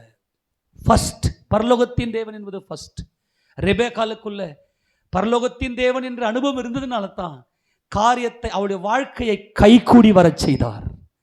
ஈசாக்கு பால் மறந்தவர். ஈசாக்கு பால் மறந்தார் என்றால் என்ன அர்த்தம்? இனி நான் அல்ல அப்பா, உங்க சித்தத்துக்கு என்னை ஒப்பு கொடுக்கிறேன். அவருடைய சுயநீதிக்கு செத்தார். ஈசாக்கு பால் மறந்தார். எங்க அப்பா சித்தம், எனக்கு எங்க அப்பா இருக்கிறார், எங்க அப்பா ஒரு அதிபதியா இருக்கிறார். இப்போ நிறைய பிள்ளைங்க என்ன பண்றதில்ல, எங்க அப்பாவுடைய வெயிட் எவ்வளவுக்குதுன்னு பார்க்கறது இல்லை. அந்த அப்பாவுடைய வெயிட் அவ்வளோ பெருசா இருக்குது, அவன் அவ்வளோ காஸ்ட்லியா இருக்கிறான், எனக்கு அந்த காஸ்ட்லி வேணும். அது அல்லங்க. நமக்கு என்ன கர்த்தர் கொடுத்திருக்கிறார், எங்க அப்பா எப்படிப்பட்டவர், அதுதான் ஈசாக்கு பால் மறந்த அனுபவம். இன்னைக்கு கர்த்தர் கை கூடி வர செய்ய போகிறார். எத்தனை பேர் விசுவாசிக்கிறீங்க?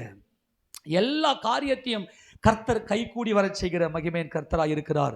இப்போ இந்த எலியாசர் என்ன சொல்றாரு பாருங்க, வாசிங்க அந்த வசனத்தை. அடுத்த வசனம். அந்த மனிதன் அவளை குறித்து ஆச்சரியப்பட்டு கர்த்தர் தன் பிரயாணத்தை வாய்க்க பண்ணினாரோ இல்லையோ என்று அறியும் பொருட்டு மௌனமாயிருந்தான். அல்லேலூயா. இந்த எலியாசர் என்ன பண்ணார்? ஏன் மௌனமா இருந்தார்? சரி, 10 ஒட்டகம் மவன, நீ சும்மா ஏதோ நீ துள்ற, நீ ஏதோ சும்மா காட்டிய. இதை சில பேர் திடீர் மன எழுச்சி, அது யாசாவின் சீர்கட்ட ஆவி. திடீர்னு மன எழுச்சியா, ஐயோ நீ தூர வித்தி அல்ல, நீ ஓர வித்தியா ஓர வித்தியா தூர வித்தியா. திடீர் மன எழுச்சி. ஐயோ நம்மெல்லாம் ஒரு குடும்பத்தில் வாழறோம், உன் பிள்ளை தான் என் பிள்ளை தான் உன் பிள்ளைன்னு சொல்லி ரொம்ப ஓர வித்தியா உரசுவீங்க. திடீர் மன எழுச்சி. அந்த திடீர் மன எழுச்சி அப்படி வந்தவனு சக்குன்னு புஷ்ஷுனாய் தூர வித்தி. அவளா என்ன வித்தி? உண்மையிலேயே நல்ல ஒரு உறவு இந்த ஓர வித்தி என்கின்ற அந்த உறவு. 2 பேரும் எந்தெந்த வீட்லையோ பிறந்துட்டு ஒரு பிளட்டில் வாழ்றாங்க. அந்த ஒரு இணக்கம் இருக்குது பாருங்க, அது ரொம்ப நல்ல உறவு. ஓரவித்தி. ஓரவித்திகளுக்காக நான் கர்த்தரை ஸ்தோத்திரிக்கிறேன். ஓரவித்தி என்பது நல்ல ஒரு உறவு. ஏதோ ஒரு தாய் தகப்பனில் பெற்றெடுத்து ஒரு தாய் தகப்பனுடைய அந்த குடும்பத்தில் வாழ்க்கப்பட்டு அந்த குடும்பத்துக்காக பாடுபடுகிற அந்த பிரயாசம் எவ்வளோ பெரிய நல்ல ஒரு உறவு தெரியுமா? அந்த திடீர் மன எழுச்சியா, இல்லை இது உண்மையில நிலைத்திருக்குதா நீடித்திருக்குதா, இல்லை புஷ்ஷுன்னு போய் டப்பால வெயிட் பண்ணி பார்க்குறேன்னு சொல்லி வெயிட் பண்ணி பார்க்குறாரு எலியாசர். பார்த்தா 10 ஒட்டகத்துக்கும் தண்ணி வாத்தா இந்த பொண்ணு. சின்ன பொண்ணு, வாலிப பொண்ணு. ஏன்னா இவர் வச்ச செக்கே அதுதான், எனக்கு தண்ணி கேட்பேன். ஆனால் அவள் கிட்ட வந்த அத்தனை பேருடைய தாகத்தின் தீர்க்கிற சமாதான ஜீவ நதி, ஜீவ ஊற்றும் ஜீவ நதியும் அவளுக்குள் இருக்கிறதா என்பதை பார்த்தார். மாமியாருக்கு சோறு போட முடியல, நீ எல்லாம் இந்த உபதேசத்தை கேட்டுன்னு உட்காந்துங்கிற. ஆனால் இன்னைக்கு கர்த்தர் காரியத்தை கைக்கூடி வர செய்ய போற. இனிமே மாமியாருக்கு தான் ஃபர்ஸ்ட் சோறு. அல்லேலூயா. வரமாட்டா, வரவே இவ்வளோ நேரம் நல்லா தாண்டா பேசிட்டு போயிருந்து, அங்கே போய் என்ன சோறை போடுற, சோறு எல்லாத்தையும் அங்கே வைக்கிறேன். ப்ளீஸ் கொஞ்சம் கவனிங்க, கஷ்டப்படுங்க, குடும்பத்துக்கு கஷ்டப்படுங்க, குடும்பத்தின் சமாதானத்துக்கு கஷ்டப்படுங்க. பரலோகத்தின் தேவன் என்கின்ற பார்வை உனக்குள் இருக்குமே, ஆனால் அவர் என் ஃபர்ஸ்ட் அப்படின்னு வச்சிங்கன்னா உங்கள் காரியெல்லாம் கை கூடுங்க. உங்கள் காரியெல்லாம் கை கூடும். இயேசு ராஜாவை ஃபர்ஸ்ட் வைங்க. அவர் தான் ஃபர்ஸ்ட் பார்ன், அவர் தான் மரித்தோரில் முதற் பிறந்தவர், அவர் ஜீவன் உள்ளவர், என் அன்பானவர், என் பிணையாளி, என் பொக்கிஷம். அவரை நினைங்க. உங்களுடைய நினைவெல்லாம் அவர் வாய்க்க செய்வார். இந்த அதிகாரம் முழுக்க வாய்க்க செய்வார், வாய்க்க பண்ணினார். டிலே பண்ணுவாங்க, வெயிட் ஒரு 10 நாள். கர்த்தர் என் பிரயாணத்தை வாய்க்க பண்ணியிருக்க கர்த்தர் என் பிரயாணத்தை கைகூடி வர பண்ணியிருக்க நான் எப்படி வெயிட் பண்ணலாம்? கர்த்தர் ஷார்ப்பா அந்த டைம்ல கரெக்டா சொல்லி வச்ச மாதிரி கர்த்தர் டான்னு செஞ்சு முடிப்பாரு. உன் கண்ணு கர்த்தர் மேல மட்டும் இருந்துச்சுன்னா நீ கவலைப்படவே தேவையில்ல, பயப்படவே தேவையில்ல. கை கூடுமா, என் காரியம் கை கூடி வருமா, நான் இவ்வளவு திட்டம் போட்டு இருந்து வாய்க்குமா? பயப்படாத தேவ ஜனமே, அல்லேலூயா சொல்லாமா? இயேசு கிறிஸ்து ரட்சகர், அவர் மகிமையின் கர்த்தர் என்று விசுவாசிக்கிற உங்களுடைய காரியத்தை அவர் கை கூடி வர பண்ணுவார். இந்த வசனத்தை சொல்லுங்க, வாசிக்க பார்க்கலாம். 10 நாளாக இந்த பொண்ணு வெயிட் பண்ணுன்னு சொல்லுவாங்க. 55 வாசிக்க பார்க்கலாம். 55 அப்பொழுது அவள் சகோதரனும் அவள் தாயும் 10 நாளாகிலும் பெண் எங்களோடு இருக்கட்டும், பிற்பாடு போகலாம் என்றார்கள். அதற்கு அவன், கர்த்தர் என் பிரயாணத்தை வாய்க்க பண்ணிருக்க, அதாவது கை கூடி வர பண்ணிருக்க, நீங்கள் எனக்கு தடை செய்யாதிருங்கள், நான் என் எஜமானத்திற்கு போக என்னை அனுப்பிவிட வேண்டும் என ஒரு தடையும் வராது. கையை உத்தரவு சொல்லாமா? உங்க காரியங்கள் எல்லாம் கர்த்தர் கை கூடி வர செய்வார். காலையில எழுந்து பரலோகத்தின் தேவனாம் இயேசு தேவனை நோக்கி பாருங்கள், அவர் எல்லா காரியத்தை கை கூடி வர பண்ணுவார். அவர் தான் என் ஃபஸ்ட்டு. அவரை நீ ஃபஸ்ட்டு வச்சுட்டேன்னா உன் உறவுகளை நெக்ஸ்ட்டு எல்லாம் உன்னில் தாகம் தீர்க்கப்படுவார்கள். சமாதான ஜீவ நதி உன்னிலிருந்து புறப்பட்டவர்களை எல்லாரையும் காரியங்களை வாய்க்க செய்யும். நீங்கள் சமாதானத்தோடு இருப்பீர்கள், உங்கள் குடும்பம் கட்டப்படும். அதுதான் எருசலேம். என் குடும்பம் எருசலேம்னா உங்கள் தான் இருக்கு. உங்கள் தான் எருசலேம் சமாதானத்தின் நகரம். அது உன் குடும்பம் சமாதானத்தின் நகரம். யார் நம்முடைய சத்துரு? வேத வசனம் யார் நம்முடைய சத்துருன்னு சொல்லுது? உன் வீட்டார் தான் உன் சத்துரு. அது முன்னாடி, இப்போ இல்லை. யான் வீட்டார். கூட்டை விட்டு அலைகிற குருவி எப்படி இருக்கிறதோ அப்படியே தன் ஸ்தானத்தை விட்டு அலைகிற மனுஷனும் இருக்கிறான். உங்கள் ஸ்தானம் ஒன்று இருக்கு. அந்த ஸ்தானத்தில் எல்லாருக்கும் சமாதானத்தை கொடுங்க. உங்கள் குடும்பத்தார் முதல்ல சமாதான நதியில் தாகம் தீர்க்கப்படட்டும். சரி, ஃபஸ்ட்டு உங்களுக்கு ஏற்ற துணையை கர்த்தர் கை கூடி வர செய்திருக்கிறார். இனிமே உங்கள் வாழ்க்கையில் உங்கள் துணையை, அதாவது உங்கள் கணவனையோ உங்கள் மனைவியை நீங்கள் நினைக்கும் போது உங்கள் மனசுக்குள்ள ஒரு பெரிய இன்பம், ஒரு பெரிய மன ஆறுதல், ஒரு பெரிய மன இளைப்பாறுதல், ஒரு சமாதானம் உங்கள் உள்ளத்தில் வரும். இந்த காரியத்தை கர்த்தர் இன்றைக்கு கைகூடி வர செய்திருக்கிறார். எத்தனை பேர் விசுவாசிக்கிறீங்க? ரெண்டாவது, இன்னொரு காரியம், நீங்கள் செய்கிற எல்லா காரியத்தையும் கர்த்தர் கைகூடி வர செய்வார். இப்போ யோசேப்பு அங்கே போத்திபாருடைய வீட்டில் அடிமையாக ஒப்பு கொடுக்கப்பட்ட பிற்பாடும் இந்த யோசேப்போடு கூட, ஏன்னா யோசேப்புக்குள்ள இந்த 12 வாசலின் அனுபவம், கிறிஸ்துவின் சுபாவம் இருந்தபடினாலே யோசேப்பு எந்த காரியத்தை செய்தாலும் அந்த காரியத்தை கர்த்தர் அப்படியே வாய்க்க செய்தார். யோசேப்பு காரிய சித்தி உள்ளவனாய் இருந்தான். அந்த வசனத்தை வாசிக்க போல 39வது அதிகாரம், ஆதிகாமத்தின் புத்தகம் 39வது அதிகாரத்தில் அதில் 2வது வசனம் வாசிக்க பார்க்கலாம். கர்த்தர் யோசேப்போடு இருந்தார். அவன் காரிய சித்தி உள்ளவன். அவன் எதை செஞ்சாலும் கர்த்தர் கை கூடி வர பண்ணினார். ஏன் கர்த்தர் யோசேப்புக்கு கை கூடி வர பண்ணினார் என்றால், யோசேப்புடைய கண்கள் பரலோகத்தின் தேவனை நோக்கி இருந்தது. ஆமென் சொல்லுவோமா? உங்கள் கண்கள் பரலோகத்தின் தேவனை நோக்கி இருக்குமே ஆனால் எல்லா காரியத்தையும் கர்த்தர் கை கூடி வர செய்வார். உங்களை விட்டு ஏதோ ஒன்று உடைகிறது, ஏதோ ஒன்று உங்களை விட்டு விலகுது அப்படின்னா ஒரு பெரிய சிம்டம்ஸ், ஒரு பெரிய அடையாளம் என்ன தெரியுமா? நான் என் கண், என் பார்வை எங்கேயோ மிஸ் ஆகுது, ஆண்டவரே என்னை மன்னியும்னு சொல்லி மனம் திரும்பிடுங்க. கர்த்தர் நல்லவன், நமக்கு போதுமானவர். இந்த யோசேப்பு காரிய சித்தி உள்ளவன் அப்படின்னு என்ன அர்த்தம்? யோசேப்பு எதை செஞ்சாலும் கைகூடி வர பண்ணிடுறாரு ஆண்டவர். ஏன்னா யோசேப்புடைய கண்கள் பரலோகத்தின் தேவன் மேல் இருந்தது, மகிமையின் கர்த்தர் மேல் இருந்தது. ஆவியாய் மாறின ஆவியான கர்த்தரின் மேல் இருந்தபடினாலே காரியத்தை கைக்கூடி வர பண்ணினார். அவன் அதிபதி, அவன் எகிப்தியனாகிய தன் எஜமானுடைய வீட்டிலே இருந்தான். கர்த்தர் அவனோடு இருக்கிறார் என்றும் அவன் செய்கிற யாவையும் கர்த்தர் வாய்க்க பண்ணினார் என்றும் எஜமான் கண்டு. எல்லாருடைய கண்களுக்கு முன்பதாக கர்த்தர், நீங்க காரிய சித்தி உடையவர்கள், உங்களை கை கூடி வர செய்கிற தேவன் உங்களோடு கூட இருக்கிறார் என்பதை எல்லார் கண்களும் பார்க்கும்படியாய் உங்களுடைய காரியத்தை எல்லாம் கை கூடி வர செய்ய போகிறார். எத்தனை பேர் விசுவாசிக்கிறீங்க? கர்த்தர் நல்லவர், பெரியவர். ஆமென் சொல்லுவோமா? அதுக்கு ஒரே ஒரு காரணம், 12 வாசல் இருக்க வேண்டும். எருசலேமுடைய 12 வாசல்கள் உங்க ஜீவியமாக இருக்க வேண்டும். அதை வாசித்து முடிக்கலாம். 122ஆம் சங்கீதம் 1-2 வாசித்து முடிங்க. எல்லா வாசிக்க 122ஆம் சங்கீதம் 122 1-2 வாசி, தொடர்ந்து வாசிங்க. கர்த்தருடைய ஆலயத்திற்கு போவோம் வாருங்கள் என்று எனக்கு அவர்கள் சொன்னபோது மகிழ்ச்சியாயிருந்தேன். கர்த்தருடைய ஆலயம் என்பது மகிமை அடைந்த கிறிஸ்து. ஆமெனா? அங்க நெகேமியாவின் நாட்களில் ஆலயம் இருந்துச்சு. ஆனா என்ன இல்லை? அலங்கம் இல்லை, மதில் இல்லை. ஆனால் பரலோகத்தின் தேவன் இந்த ஆலயத்தை அவர் நோக்கி பார்த்தார். நெகேமியா மகிமையின் ஆலயத்தை நோக்கி பார்த்தார் நெகேமியா.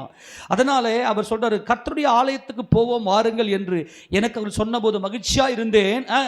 எருசலேமே, உன் வாசல்களில் எங்கள் கால்கள் நிற்கலாயிற்று. கரங்களை திறமை சொல்லுவோமா?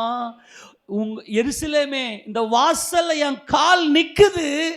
இந்த எருசலேம் இசைவினைப்பாய், வாசியத, எருசலேம் இசைவினைப்பான நகரமாய் கட்டப்பட்டிருக்கிறது. என் கணவன், என் மனைவி, என் பிள்ளைகள், என் சகோதரர், என் சபையார், என் சொந்த பந்தங்கள், தேவன் கொடுத்த உறவுகள், ஒன்று மேல ஒன்று வச்சு நாங்கள் கிரிப்பா இருக்கிறோம். நாங்கள் இசைவினைப்பா இருக்கிறோம். என் குடும்பத்தில் பிரிவினையே இல்லை. என் வாயில நான் பிரிவினையே பேச மாட்டேன். இதான் எருசலேம். இதான் கைகூடி வர செய்கிற கர்த்தர். இசைவினைப்பு. உங்க குடும்பத்தில் இந்த தெய்வீக சமாதானம் எல்லா காரியத்தையும் கைகூடி வர செய்து உங்க குடும்பத்தை உயர்த்துவாராக. காரணம், உங்கள் கண்கள் பரலோகத்தின் தேவனை நோக்கி கொண்டிருக்கிறது. அவர் காரியத்தை கைகூடி வர செய்கிற மகிமையின் கர்த்தர். நீங்கள் இசைவினைப்பாய் கட்டப்பட்டவர்கள். தேவன் உங்க குடும்பத்தை குறித்த, உங்களை குறித்த அத்தனை திட்டத்தையும் கைகூடி வர செய்வார். ஆமென் சொல்லாமா? எல்லாருமா முழங்கால் படிட்டு ஆண்டவருக்கு நன்றி சொல்லாமா? மகிமையின் கர்த்தாவே, நாங்கள் உம்மை